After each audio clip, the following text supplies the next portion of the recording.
wanted to talk a little bit about being timid and hesitation. A lot of times I think I use doing what feels good and letting things work out and trusting that everything will work out as an excuse for not speaking what I want.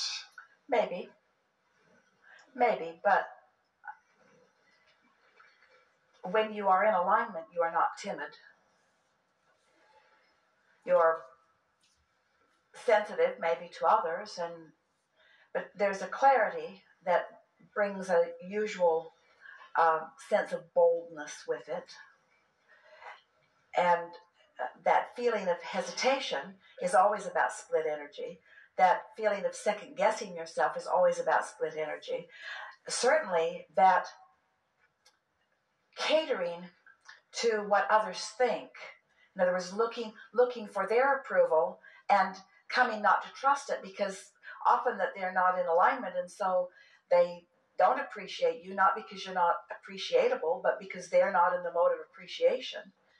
So alignment first, and then I feel like I get a lot of momentum going internally and on my own, and it's been my experience that at some point you have to bring in others in order to manifest. Well, this is the perfect basis for a conversation about unconditional living, isn't it? Because Esther began playfully saying, she was playful about it, but she meant it too.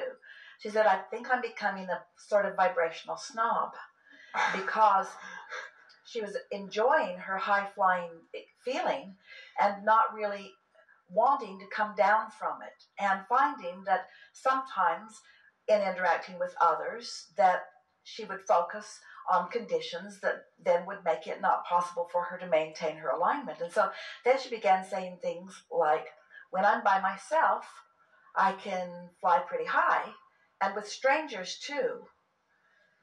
And then that made her begin to understand that she had fewer negative expectations of strangers. She didn't know about their conditions.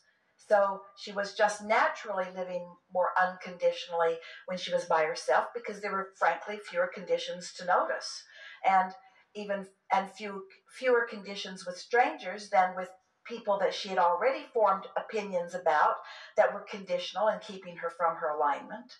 But after a while, that sort of puts you in a trap where you're off by yourself. Mm-hmm. And what you want is to be out where you can benefit by the co-creation of others. So this unconditional is something that you have to kind of practice, and then go out, practice, and then go out, practice, and then go out. I find that in my mind, a lot of times, even like right now, it's hard for me to focus on that ascension and that straight form of energy when I'm constantly thinking about what other people are going to think and how it's going to affect it. That's all right. You see, that's what we meant earlier when we said don't feel uncomfortable about being where you are in terms of your belief about something or just the way something is unfolding. Don't beat up on yourself about it, because first of all, you've been trained that way. People have trained you to care about how they think, because it's important to most people who are living conditionally for you to create conditions that they can live with. And so you've been trained that way, and you're doing it to them and they're doing it to you. It's not something that you're all of a sudden going to stop doing.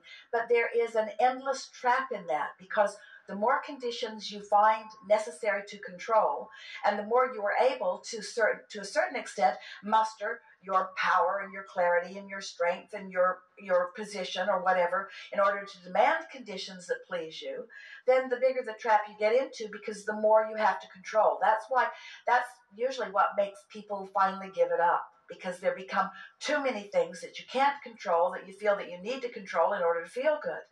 Where when you begin to understand that you don't have to control anything in order to feel good, you just have to care enough about feeling good that you're willing to reach for thoughts that do feel good, then you are so powerful, because then you can go out, step 4 living that we were talking about earlier, be in the world, interact with others, and not lose your place because you're worried about what they are thinking about you.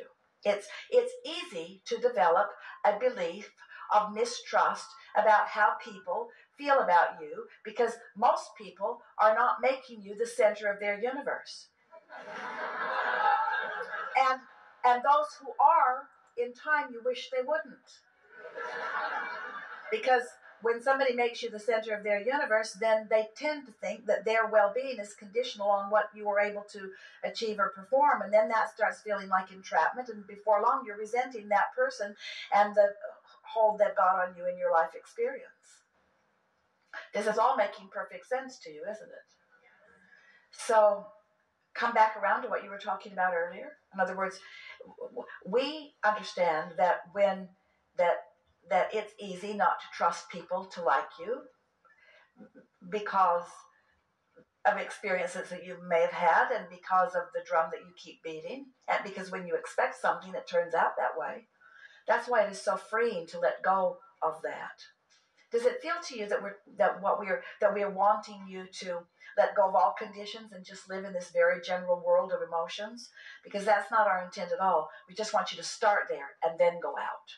We just want you to get that basis, because when you feel good about who you are, and so you feel good about who you are because you've practiced it, and you feel good about who you are because you've practiced it, and Source is joining you because Source feels good about who you are, so you've got momentum going. People who don't feel good about who you are don't have access to you. But if you want to feel good and are self-conscious, and you want to feel good and you're self-conscious, so you got this big wobble going on, then you attract all kinds of people that satisfy the wobble. You get what you think about whether you want it or not. So if you don't trust people to like you, you can attract people who do. And I guess I think I get really far along with that momentum, and then it comes right to the moment where you it's need time to for me practice to more. open my Right mouth. to the moment where you need to practice more. That's all. Right to the moment where you need to practice more. Right to the moment where you need to practice more. In other words. So do I keep taking myself to that point again and again? We would. Because it's hard after every experience like that. It's almost like a graveyard of things that haven't manifested, and experiences or opportunities that have been lost. Only because you activated it, and now those are the things that are coming into your mind. In other words, whatever you're realizing, whatever's flowing into your consciousness, it's not flowing because it's assigned, and it's not flowing because it's necessary. It's just flowing because that's what's most active within you right now, so that's what's flowing. In other words, if you get on a sort of a train of unpleasant experiences, just stop and say, I'm the common denominator in this. And more important, what thoughts have I been thinking that are the common denominator? What's the reason for this? Momentum is such a good thing to acknowledge when you are thinking about law of attraction.